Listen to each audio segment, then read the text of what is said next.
Good to go. Hey, I'm Jeremy with MS Videos. Hold for rain. Neighbor's got some loud pipes. Anyways, hey, I'm Jeremy with MS Videos, and I have, as what Tim would call it, a post-production clarification on the way things are the way they are. Point. Anyways, we have been working on the Ultimate Trigger Showdown. It's a series that kind of developed on its own because we were sent a trigger to try, and it was not going the way we wanted it to go. And it turned into more of a comparison video between different triggers instead of just reviewing the Elftmann trigger that was sent to us. Name drop. So it turned into, well, after that, well, what if we got these other triggers involved and just did a review on all of them, which is where now we're going with this. And it's going to probably be somewhere around an 8-part series. It might be 6, it might be 10. We don't know yet. But it turned into, we're going to have shot timers, we're going to have drills, we're going to be Measuring pull weight, all kinds measuring of things. pull weights, doing some close-up beauty shots on every single trigger used.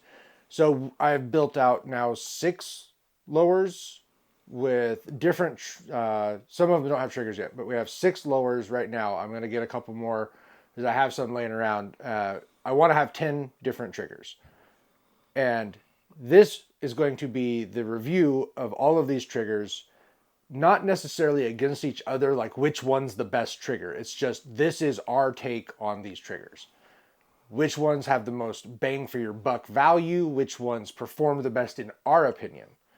So the clarification part comes from when a company sends a trigger and it's designed to do one thing, and us don't do it that way. The trigger does not perform the way it's designed, and it does not represent the trigger in the best light. And that's what just happened with Elftmann. I thought the video was good, and I actually say all of this on camera, that when I started shooting the gun the way it was, the trigger was designed to shoot, I fell in love with it. And I say all that. But I didn't get there at the beginning of the video. So the video kind of has a spin about halfway through.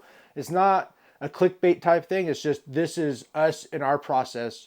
We shoot, we talk about things, we go through it, and then we do a review at the end and kind of wrap it all up. That's just kind of our regular MO. And I like it because it keeps us genuine talking about it in the moment.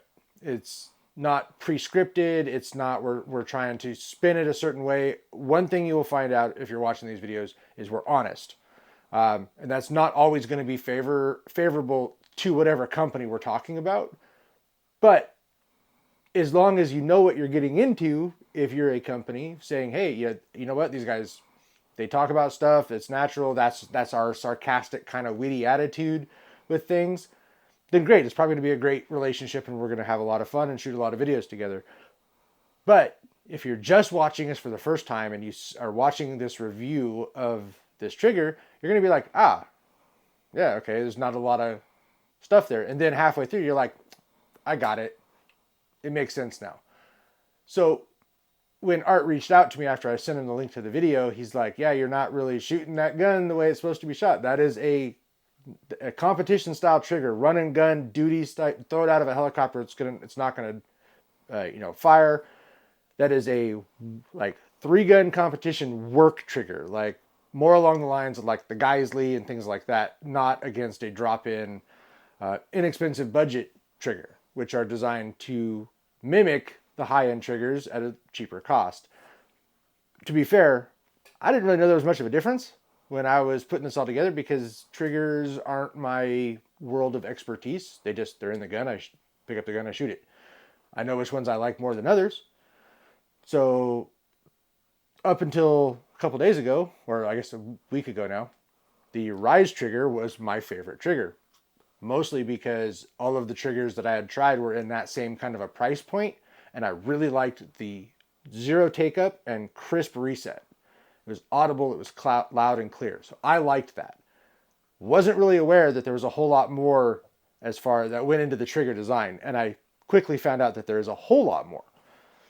Excuse me. And so I just wanted to put this clarifier together to acknowledge that we are a new channel. We're learning we don't really think about things all the way through because we haven't experienced it yet. And now that we know that there is I don't want to say flaw in our design because I like the way we do things, but if we're doing this to do reviews and companies are going to be sending us products to review, we just need to keep that in mind for future videos, that if there's a change of opinion in the video, that we just kind of set that up right out the gate. Like, hey, your video you're about to watch, it starts off one way, it ends completely different, so give it some time to build. Like, just more interaction at the beginning of a video to let people know what's coming, I guess is what I'm trying to get to.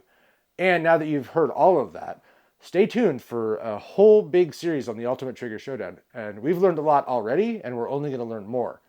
Like when we have all of these guns ready and we go to the desert, which is the only place we can go and do what we want to do, which is run drills, rapid fire, do all that kind of stuff, which is going to show a difference in Trigger's abilities under fire. Not under fire, that's a bad word. Under stressful situation? Under pressure. Pressure. There it is. Tim nailed it. So, with all that being said, I'm now out of breath. I've been talking for 5 minutes straight. 6. Tim, do your best to chop this up, make it short, and I just kind of want to let everybody know that we're growing, we're learning, and this was something that I dealt with today while I was out at the SAS State Championships helping out American Gunworks and trying to deal with phone calls and do this and do that. It's windy, can't hear anything. Thinking about it the whole hour and a half drive home, and I'm like, man, I got to do something to kind of just let people know that we learned something and we can do a better job at portraying the way we do things. We will never lie. I'm not going to be bought out. Somebody can send me as much free stuff as they want. Doesn't mean I'm just going to change my opinion. Just want to put that on camera. But I'm not out to destroy a company just simply because I don't like the way something happens. I feel that there's a positive way to talk about anything. It might not be your favorite trigger, but you don't have to put them on blast. Now, if the thing sucks and it's just horrible, I'm not going to be afraid. High point. I'm not going to be afraid to say, yeah, this thing sucks. I wouldn't waste my time with it. So now you know a lot more about how I think. So thank you, Tim, for the points when I was getting stuck, and have fun editing this. MS Videos, we out.